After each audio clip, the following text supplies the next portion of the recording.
كيف يهدي الله قوما كفروا بعد إيمانهم وشهدوا أن الرسول حق وجاءهم البينات والله لا يهدي القوم الظالمين.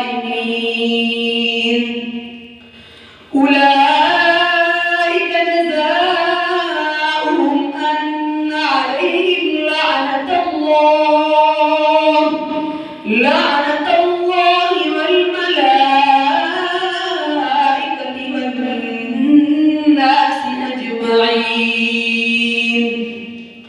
خالدين فيها لا يخفف عنهم العذاب ولا هم ينظرون إلا الذين تابوا من بعد ذلك وأصلحوا فإن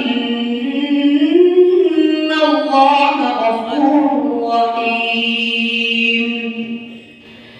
إن الذين كفروا بعد إيمانهم ثم ازدادوا كفرا لن تقبل توبتهم وأولئك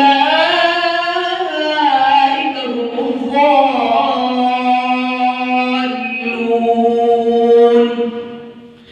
إن الذين كفروا وماتوا وهم كفار فلن يقبل من أحدهم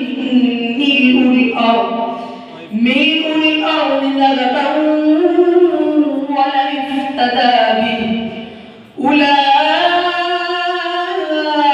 لهم عذاب أليم وما لهم من ناصرين.